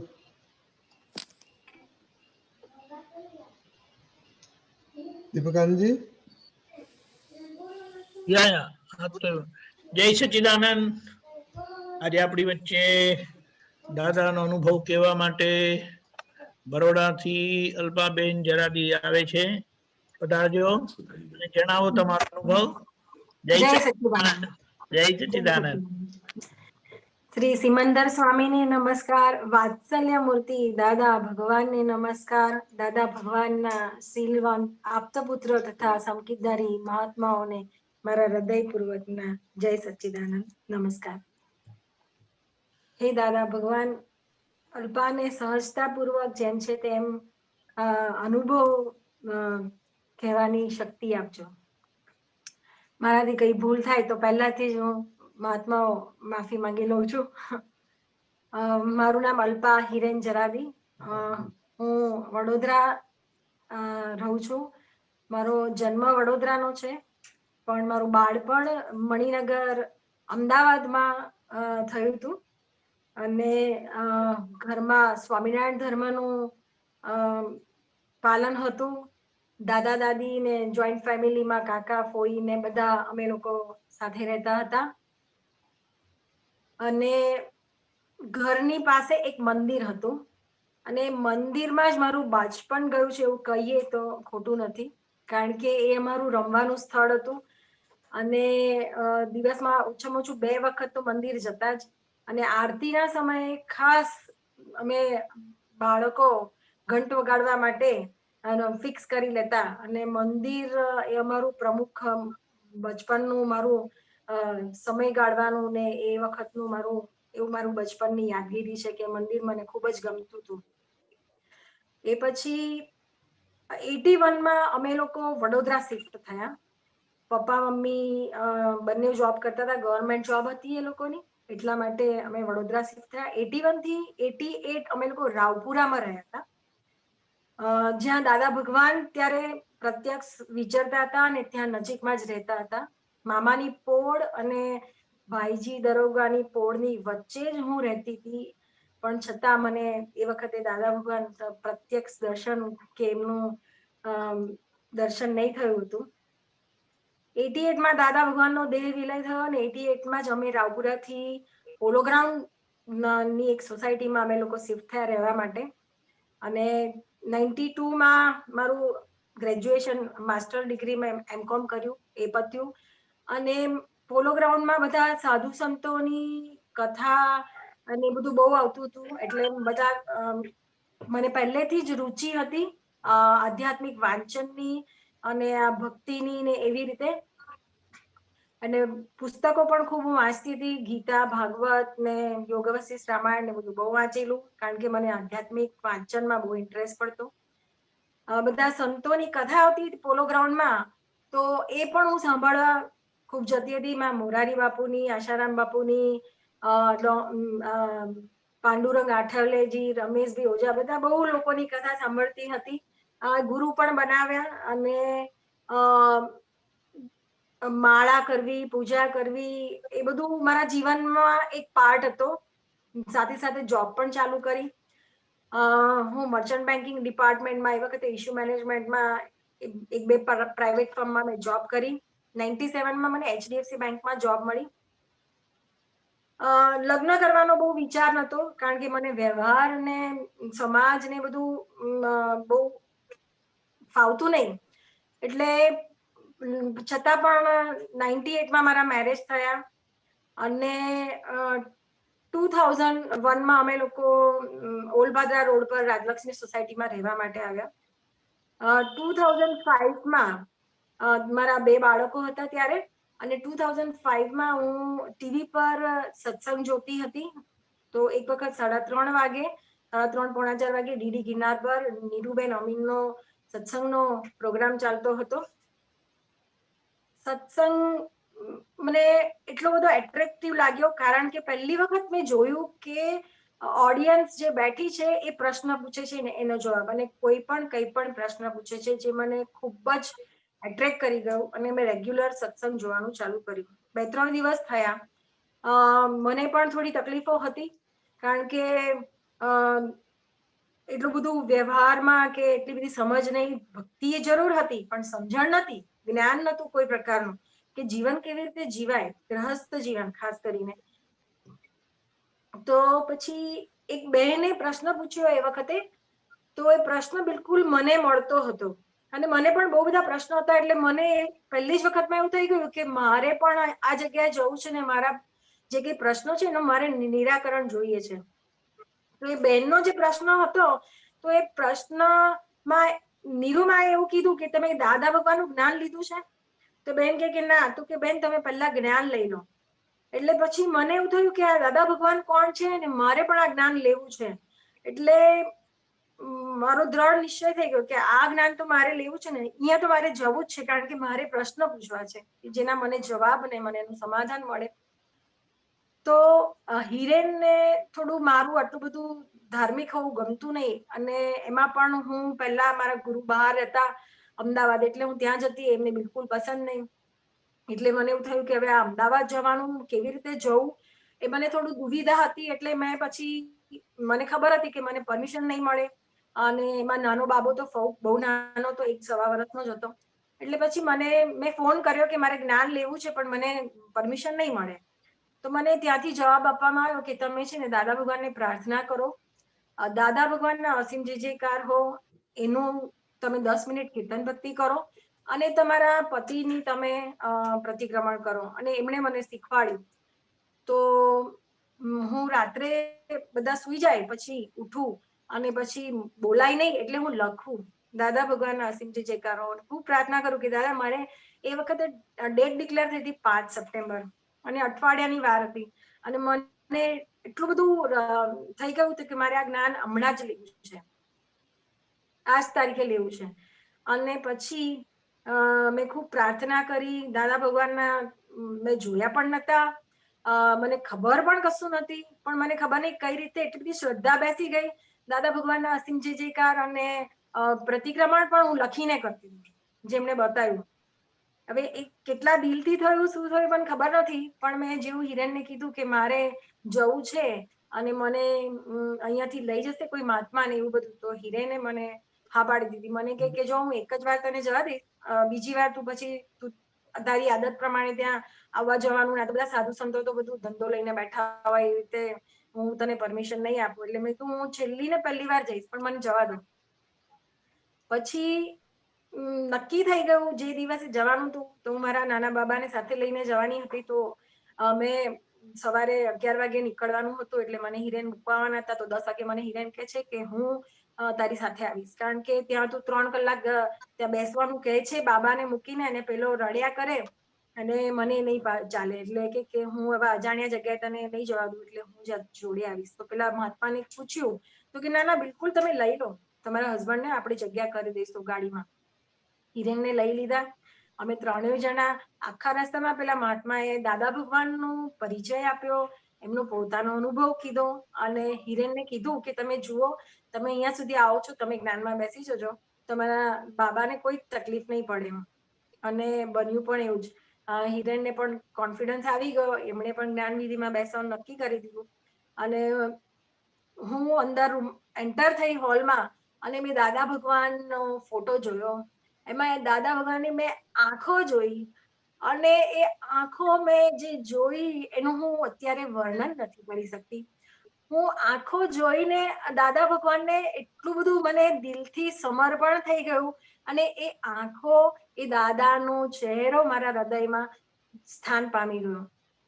મને દાદા ભગવાન માટે એટલું બધું અહોભાવ થઈ ગયો. અને હજી તો જ્ઞાનવિધિ શરૂ ના થઈ પહેલા તો મેં દાદાને સમર્પણ કરી દીધું. કઈ રીતે સમર્પણ થાય છે કશું જ ખબર નહીં, પણ કુદરતી જ સમર્પણ થઈ ગયું કે દાદા હું આવીશું, તમે અત્યારે છો નહીં, પણ તમે મારી સાથે રહેજો, અને મને તમે જ જ્ઞાન આપજો. અને પ્રાર્થના કરીને હું બેઠી, અને જ્ઞાનવિધિ શરૂ થઈ. મને જ્ઞાનવિધિમાં મારો બાબો રડતો હશે એવું કોઈ પ્રકારનો મને ખ્યાલ નથી આવ્યો, મને કશું જ ખબર નથી પડી, અને મારો એ અલૌકિક અનુભવ હતો. પછી ઘરે ગયા, અને તો એટલું બધું મને ભક્તિભાવ થઈ ગયો કે ના પૂછો વાત. હવે મારાથી બીજી વાર જવું છે એવું તો કહેવાય નહીં. સત્સંગ સાંભળતી હતી ને ધીરે ધીરે સમજવાની કોશિશ કરતી હતી, કારણ કે મેં પહેલા બધું બહુ કરેલું, બહુ બધા પુસ્તકો વાંચેલા, બહુ બધા સંતોને સાંભળેલા, એટલે બધું, પણ છતાં પણ મને દાદા ભગવાન માટે એટલો બધો ભક્તિભાવ થઈ ગયો હતો ને સમર્પણ થઈ ગયું હતું, એટલે મને બીજું કશું જ એ વખતે દેખાતું નતું. હવે હું દાદાની પ્રાર્થના કરતી હતી કે મારે તો કંઈક તમે કનેક્શન કરી આપો કે મને વધારે આમાં આગળ વધાય. તો એક વખત અમે લોકો અમારા સોસાયટીમાં એન્ટર થતા હતા, ત્યારે એક લાલ કલરની સુમો ગાડી પડી હતી ને એની પાછળ લખેલું દાદા ભગવાનના અસીમ વિજયકારમાં. તો એ મારું જોવામાં આવ્યું, પણ અમે થોડા જલ્દીમાં હતા, અમે નીકળી ગયા. એટલે મને એવું થયું કે અહીંયા કોઈક ના ઘરે આ ગાડી આવી હશે ને જે દાદા ભગવાનને માનતું હશે. પછી મને જેટલી બી વખત જોઉં, મેં હિરેનને પણ કહી રાખ્યું કે જો આ ગાડી દેખાય તો કહેજો, તો મને ખબર પડે કે આપણે અહીંયા કોઈ કનેક્શન હોય, દાદા ભગવાનનું કોઈ માનતું હોય. એક વખત જાન્યુઆરી મહિનામાં મેં જ્ઞાન લીધું નીરુમા પાસે સપ્ટેમ્બર 2005, અને જાન્યુઆરીના 2006માં એક વખત નાનો બાબો બહુ જ બીમાર પડ્યો. અમારે અડધી રાત્રે ડોક્ટર પાસે જવું પડ્યું. અમે લોકો ગયા, 2 કલાક પછી રાત્રે 2:30 વાગે અમે પાછા આવતા હતા, ને ગાડી મેં ફરી જોઈ, દાદા ભગવાન નરસિંહ જે જયકારો લખેલું મેઇન જે અમારો એન્ટ્રન્સ હતો એના પર હતી એ ગાડી. એટલે પછી હવે આખી રાત સુતા નહીં, આટલો બધો બીમાર, સવારે અમારે એના રિપોર્ટ કરાવવાના, અને પછી પાછું ડોક્ટર પાસે જવાનું, બધું થયું. મારો જીવ ત્યાં કે પેલી ગાડી જતી ના રહે અને મને પછી કોઈ કનેક્શન ના મળે. એટલે મેં દાદાને બહુ પ્રાર્થના કરી કે દાદા એ ગાડી ત્યાં જ રહે ને મને કોઈનું કનેક્શન મળી જાય. અને પછી બન્યું એવું કે બપોરે પછી ધ્રુવની થોડી તબિયત સારી થઈ ગઈ બાબાની, એ સૂઈ ગયો આરામથી. અને પછી હું એવું તો કહેવાય નહીં, કારણ કે હવે આખી રાત જાગેલા, દોડાદોડ કરેલી, ખાવાનું પણ ઘરે બન્યું નતું. પછી બહારથી લઈ આવ્યા, અને પછી મેં ધીરે ધીરે હિરેનને કીધું કે હું જરા બાઈ કામવાળી બાઈને જોઈએ. એમ કરીને હું પહોંચી ગઈ જ્યાં ગાડી પડી હતી. ત્યાં પૂછ્યું આજુબાજુમાં કે આ ગાડી કોની છે, તો કે અંદર ગલીમાં પૂછો. એ ગલીમાં પૂછ્યું, એક બેન કચરો વાળતા હતા, એ કે બાજુમાં પૂછો. એટલે હું ત્યાં ગઈ, એન્ટર થઈ ઘરમાં, અને પછી મેં એક ભાઈ આવ્યા, મેં કીધું કે હું પાછળ સોસાયટીમાં રહું છું, હું આવી રીતે મારો પરિચય આપ્યો અને દાદા ભગવાનનું મેં જ્ઞાન લીધું એવું કીધું. તો એમણે મને અંદર જઈને એક બુક આપી, આપતવાણી એક, અને કીધું મારું નામ ભરતભાઈ મહેતા, અને તમારો બાબો અત્યારે બીમાર છે, પછી જયારે સારો થાય તમે અહીંયા આવતા રહેજો. 2-3 દિવસ પછી હું ત્યાં ગઈ અને પછી એવી રીતે મારો પરિચય વધ્યો. અને મને ખબર નહીં કે ભરતભાઈ આપનો પુત્ર છે, એમણે કશું જ એમના વિશે મને કીધેલું નહીં. અને પછી 7મી ફેબ્રુઆરીએ દાવું કાકાના હોલમાં કનુ દાદાની જ્ઞાનવિધિ થઈને મેં જ્ઞાનવિધિ લીધી. પછી તો મારું રૂટીનમાં ત્યાં એમના ઘરે જવા આવવાનું થયું. ભરતભાઈના મમ્મી, ભરતભાઈના પપ્પા, મિનેશભાઈ બધા સાથે. મને એવું લાગ્યું જ નહીં કે આ લોકો નવા છે મારા માટે. એવું લાગે કે હું બહુ વખતથી એમને ઓળખું છું અને હું લગભગ રેગ્યુલર બેઝિસ પર જતી હતી. મને આપતાવાણી પુસ્તકો ત્યાંથી મળતા.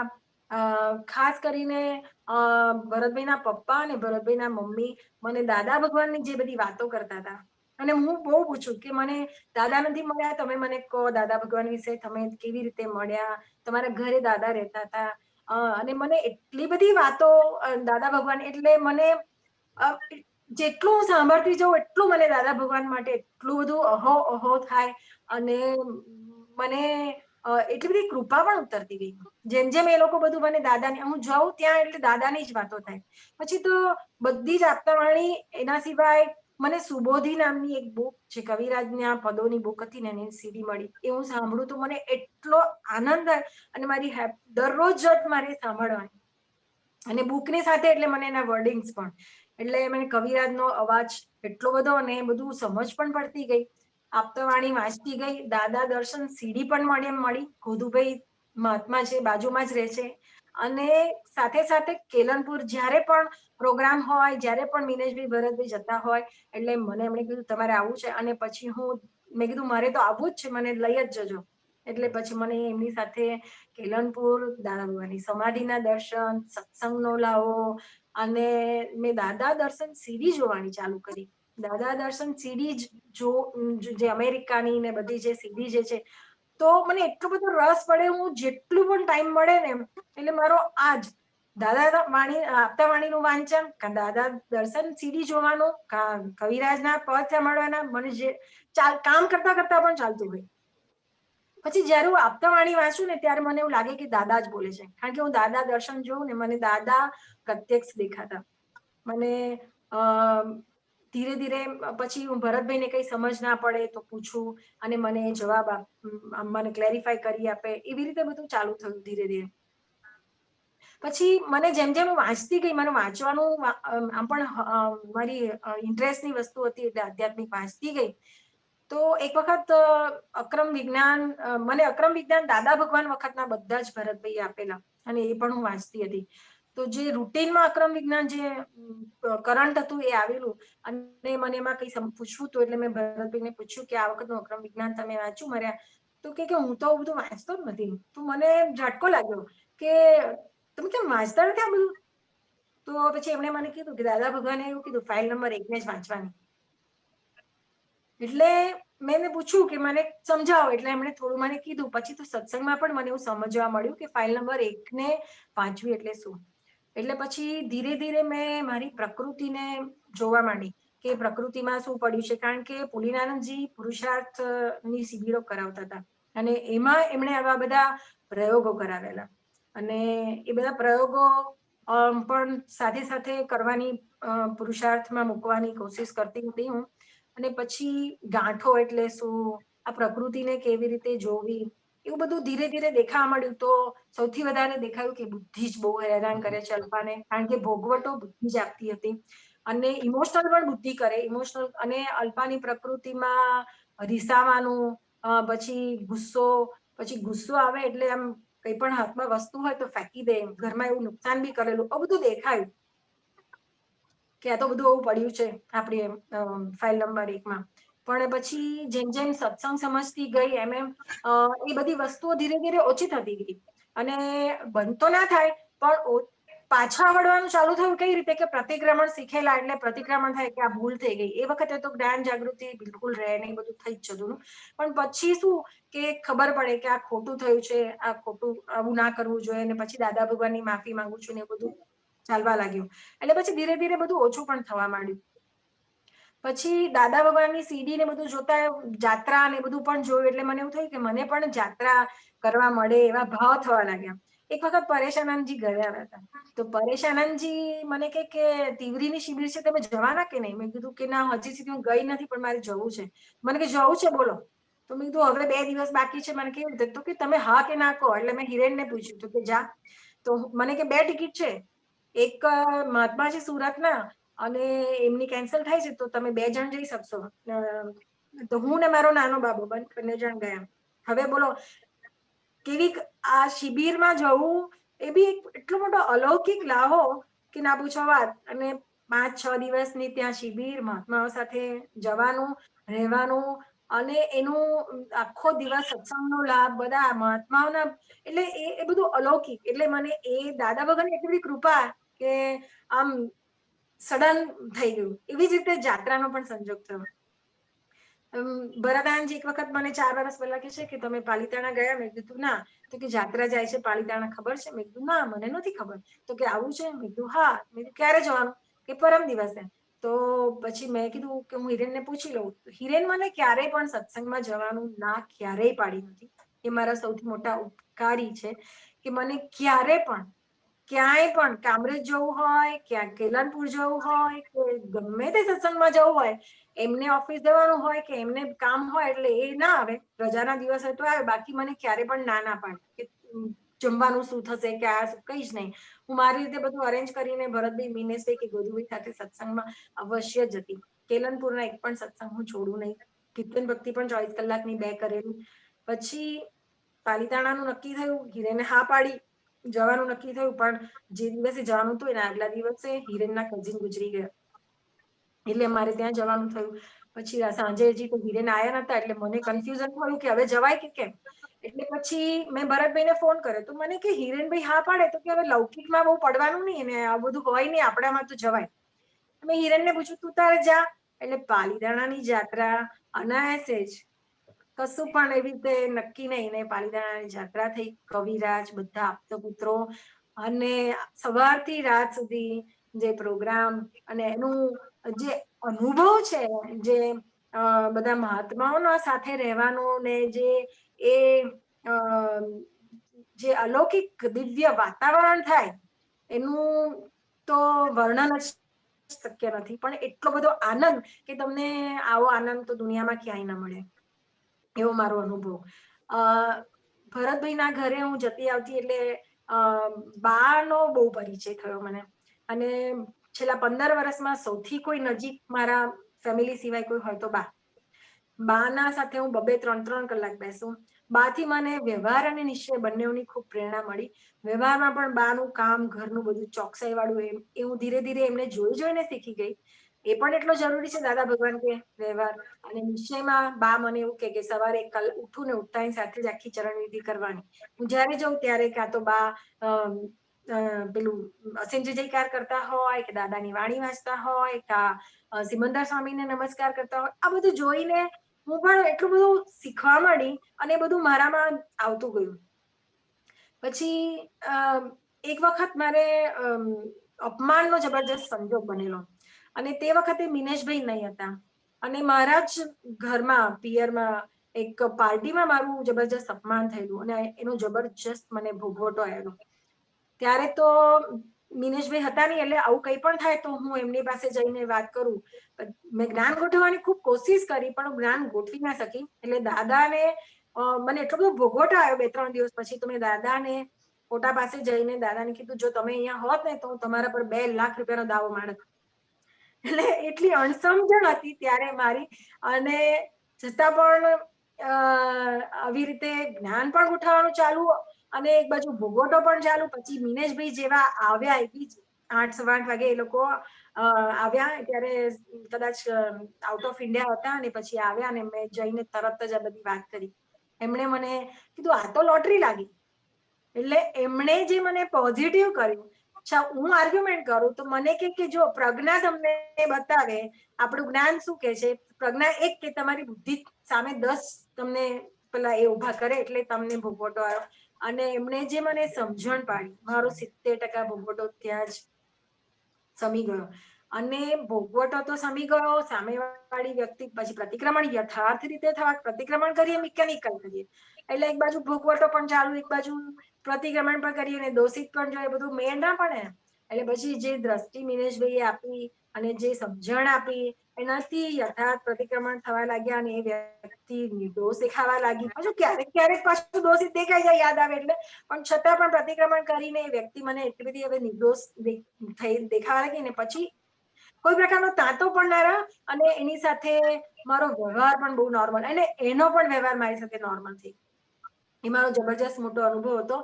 અને દિનેશભાઈ હંમેશા પ્રાર્થના કરાવતા હતા કે દાદા સર્વ ક્ષેત્રે સર્વકાળે સર્વ સમય સાથે રહેજો અને મારી ઠોકીને તમારા જેવો સિન્સિયર અડાય રહી પ્રેમ રહિત પારિણામિક દ્રષ્ટિવાળો બનાવજો અને અમે તમને છોડી દઈએ તો તમારે અમને છોડીને જવાનું નહીં.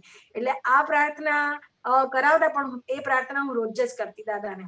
એટલે મેં દાદાને કીધું દાદા હવે ભરોસો નથી પ્રકૃતિનો પણ તમે મને છોડી ના જતા, હું છોડી દઉં તોય.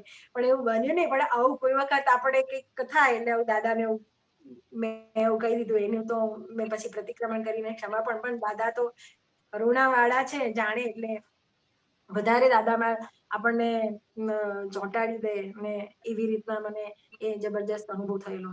હવે લોકડાઉનની વાત કરું, કોરોનાની વાત કરું તો અત્યાર સુધી જેટલા પણ કોરોના પહેલા જે લોકડાઉન પહેલા સત્સંગ સાંભળેલા એમાં કેવું થતું હતું કે જયારે શિબિરમાં જઈએ બધું સત્સંગ સાંભળીએ ત્યારે તો બહુ પુરુષાર્થ થાય, 2-4-5 દિવસ થાય ને બધું ધીરે ધીરે ઉતરવા માંડે, આળસ ને પ્રમાદમાં જતા રહીએ એટલે પછી કંઈક ને કંઈક અસરવાળા સંજોગો આવી જાય ને બધું બનતું હતું. હવે આ લોકડાઉનની અંદર તો નોનસ્ટોપ જ જે સત્સંગ મળ્યો એના માટે રજનીકાંત અંકલ અને દીપકાનંદજી નો ખૂબ ખૂબ ધન્યવાદ અને ખૂબ ખૂબ એમની બધા જ મહાત્માઓ પર ને જબરજસ્ત કૃપા કહેવાય કે આવો સંજોગ ના નિમિત્ત બન્યા.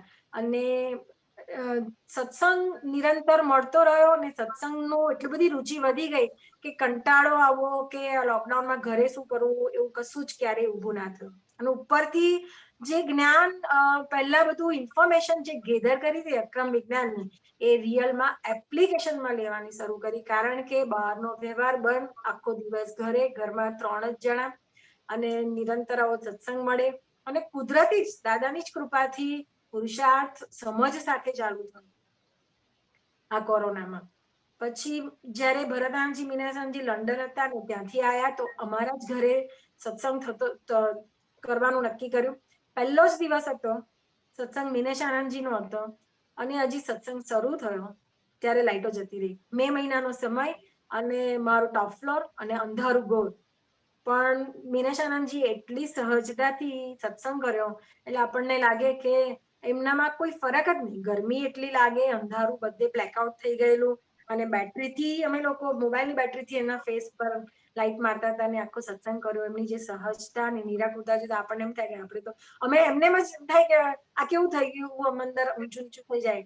એટલે આ બધું આપતપુત્ર સાથે ભરતાનંદજી મીનેશાનંદજી સાથે તો મને એટલા બધા વ્યવહારમાં નજીકથી હું આવેલી, મને એટલો બધો લાભ થયો છે મારા માટે, એટલા બધા ઉપકારી નિમિત્ત છે કે દાદા ભગવાનની હું જબરજસ્ત કૃપા સમજુ છું. મને કનુ દાદાજી પણ એક વખત કીધેલું કે બબ્બે આપતપુત્રો તમારી સાથે છે એટલે તમે બહુ પુણ્યશાળી છો.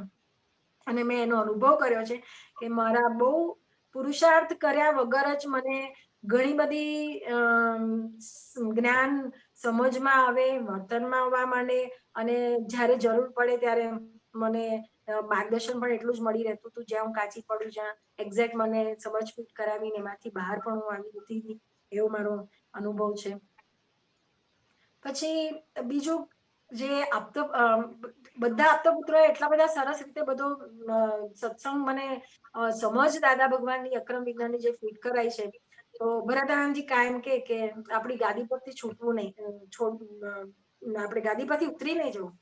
એટલે એ હંમેશા પછી એવું કંઈ પણ આવતા હોય ને એટલે તરત જ એવું હાજર થઈ જાય કે ગાદી પરથી ઉતરી નથી ગયા ને સૌથી પહેલા જ જોઈ લે. એટલે પછી ધીરે ધીરે બધું પાછું આપણા પોતાના તરફ વળી જઈએ એવું થાય. મિનેશાનંદજી એવું કે તારણ કાઢ્યું નથી ને એટલે હું એમને મારે એક પ્રસંગ થયેલો, મારે ફાઇલ હિરેન સાથે થોડું બોલવાનું થયેલું મારા સ્વભાવ પ્રમાણે. પહેલી વખત બહુ જ વખત પછી મને ગુસ્સો થોડો આવી ગયો અને આવેગમાં મેં મારો મોબાઈલ ફેંકી દીધો મોબાઈલ તૂટી ગયો. મેં મિનેશ આનંદજીને કીધું નહીં કે મેં આવું કરીશ. મિનેશ આનંદજીને જોયો મારો મોબાઈલ તૂટી ગયા છે. મેં એવું ખુલ્લું ના કર્યું, પણ મેં એવું કીધું કે સંજોગો આવે ત્યારે હું જ્ઞાન એ વખતે મને હાજર ના રહ્યું તો હું ફેલ થઈ ગઈ એમ. તો એમણે કીધું ફેલ નથી થતા, આપણને એટીકેટી મળી છે, ફરીવાર હવે તારણ કાઢો કે ક્યાં આપણે ચૂકી જઈએ છીએ અને શું કારણથી આ ઊભું થાય છે. એટલે કે તારણ નીકળશે એટલે પછી જાગૃતિ ને જ્ઞાન ત્યારે હાજર રહેશે.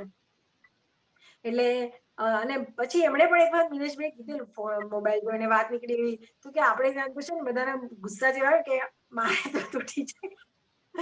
એટલે મને ખ્યાલ આવી ગયો કે એને ખ્યાલ છે કે આ મોબાઈલ તો મેં તોડ્યો છે. એટલે કહેવાનો મતલબ કે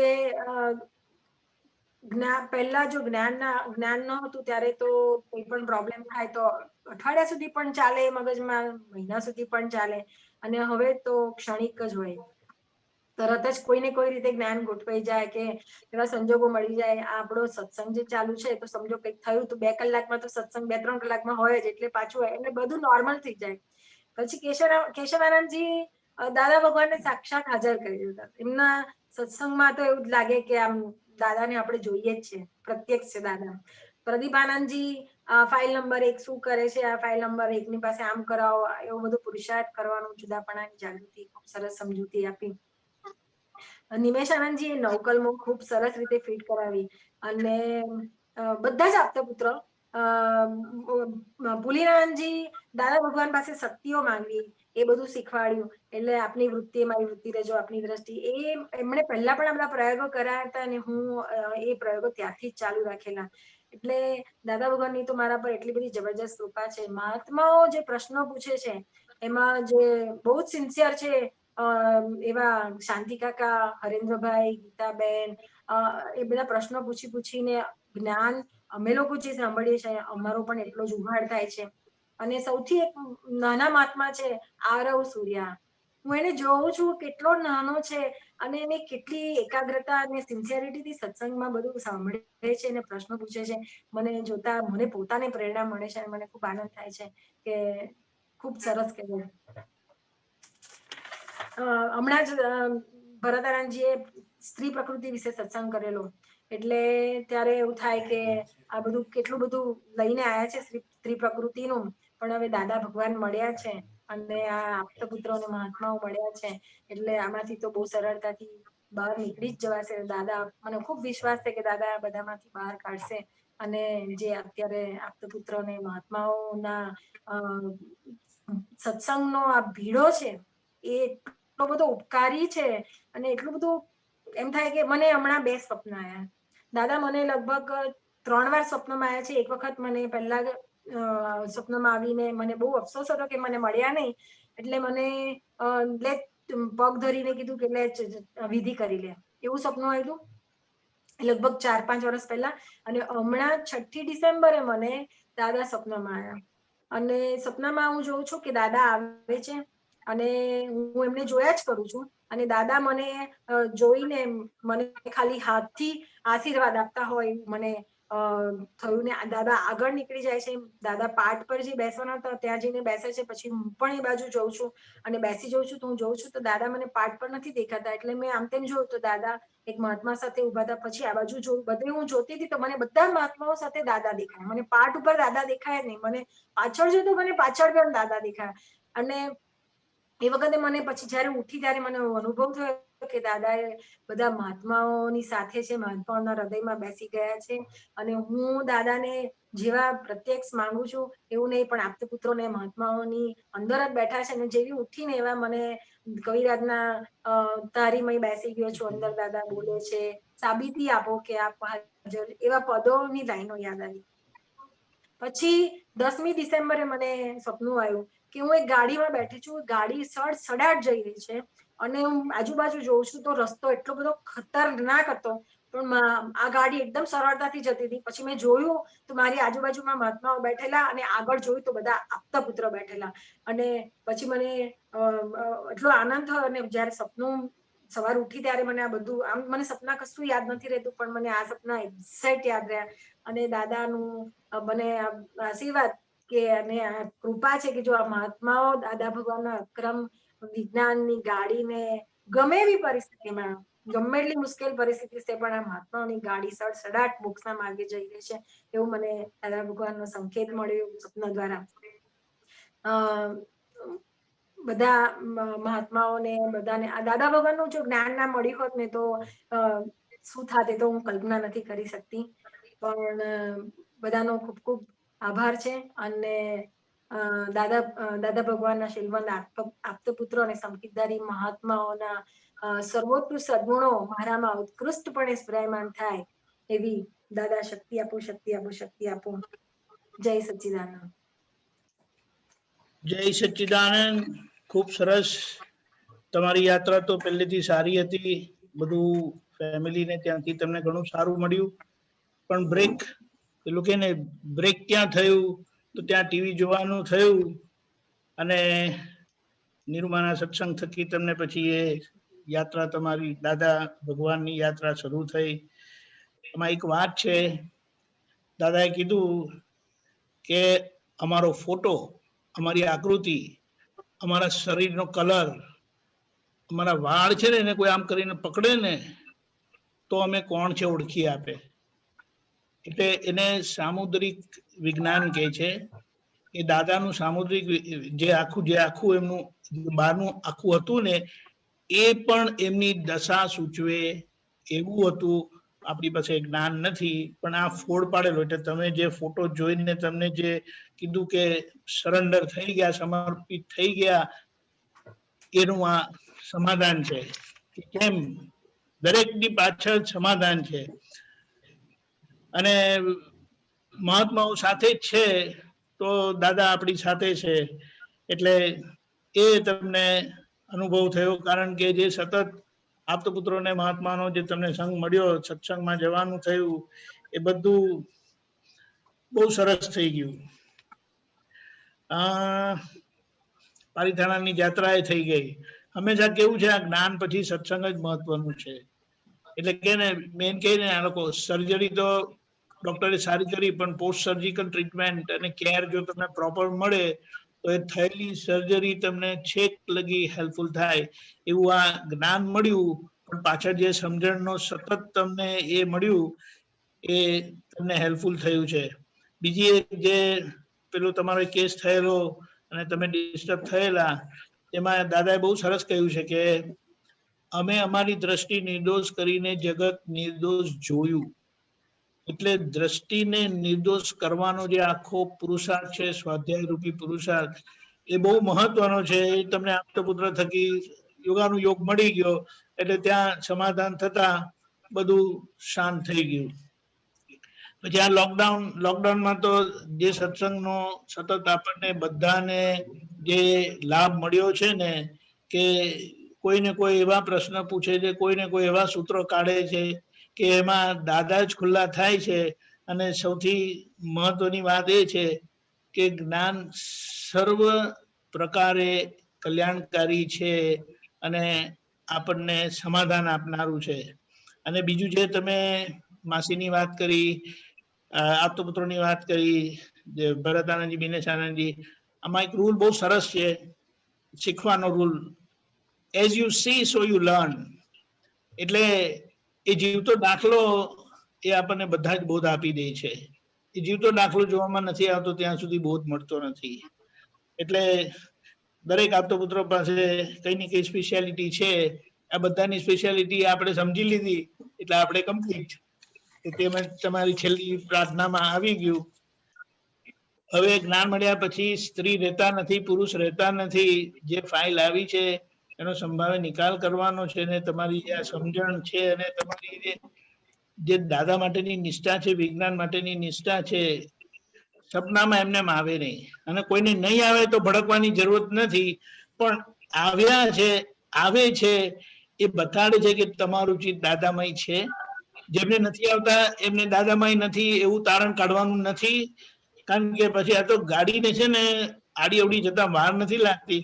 પણ આ જે દાદા સપનામાં આવ્યા અને જે તમને સમાધાન થયું, અને બેસ્ટ વસ્તુ જ્યાં નજર કરી ત્યાં દાદા દેખાયા, તો એ બતાડે છે કે આપણી દ્રષ્ટિમાં જો દાદા સમાઈ ગયા અને ફિટ થઈ ગયા તો જ્યાં નજર કરશો ત્યાં દાદા જ દેખાશે. કારણ કે હું દાદા ભગવાન જેવો શુદ્ધાત્મા છું. બહુ સરસ અનુભવ. ખૂબ આશીર્વાદ. જય સચિદાનંદ. જય સચિદાનંદ. અલ્પાબેન, બહુ એક્સપિરિયન્સ તમારો, હાર્ટી એક્સપિરિયન્સ, બહુ સરસ પ્રોગ્રેસ. અને લાલ ગાડી તો યાદ તમને બહુ પ્રોગ્રેસ, લાલ ગાડી પાછળની પ્રોગ્રેસ બહુ વધી. બહુ સરસ. દીપકાનજી, એક બી કોમેન્ટ્સ આવી છે, I would like to read it. ઉત્કૃષ્ટ અનુભવનું તાસ દર્શન ચિત્રણ અને અમારા અનુભવ સાંભળતા અહો થઈ ગયું. દાદા ભગવાન માટે મીરાબાઈ જેવું સમર્પણ. નમસ્કાર છે મહાત્માને. અહો અનુભવ ખુલ્લમ ખુલ્લો, એમેઝિંગલી સિન્સિયર એન્ડ નો રક્ષણ ફોર બુદ્ધિ. દાદા પર દાવો માંડ્યો 2 લાખનો, ક્યાં બાત હે. દાદા ભગવાન જય સચ્ચિદાનંદ. હવે આપણે કાત્યાજી, આપણે તે કેવું છે તમારે 2 શબ્દ? 2 શબ્દમાં તો વાણી એ ટેપ રેકોર્ડર છે, એ આપણી આંતરિક સમજ એ ખરેખર આપણી સાંભળવાની જે શક્તિ છે એને ખૂબ વધારે છે. અને આપણે અંદર કોઈ પણ પ્રકારના કંટાળા વગર મુક્ત વાણી એ ટેપ રેકોર્ડર છે. એ બહુ મોટું યોગદાન દાદા ભગવાને આપણને બધાને જગતને આપ્યું છે. જય સચ્ચિદાનંદ. જય સચ્ચિદાનંદ. હવે 3 મંત્ર બોલાવો તો અલ્પાબેન, હિરણભાઈ ને દીકરો પ્લીઝ ફોલો કરજો. ધ્રુવ ને હા. નમો વિતરાગાય. નમો વિતરાગાય. નમો અરિહંતાણમ. નમો અરિહંતાણમ. નમો સિદ્ધાણમ. નમો સિદ્ધાણમ. નમો આયરિયાણમ. નમો આયરિયાણમ. નમો વજ્જાયાણમ. નમો વજ્જાયાણમ. નમો લોય સવ. નમો લોય સવ સામણમ. એસો પંચન મુક્કારો. એસો પંચન મુક્કારો. સવ પાવપણાસણો. સૌ પાવપણાસણો. મંગલાણમ ચ સંવેસીમ. મંગલાણમ ચ સૌવેસીમ. પરમં હવૈ મંગલમ. પરમં હવૈ મંગલમ. ઓમ નમો ભગવતે વાસુદેવાય. ઓમ નમો ભગવતે વાસુદેવાય. ઓમ નમઃ શિવાય.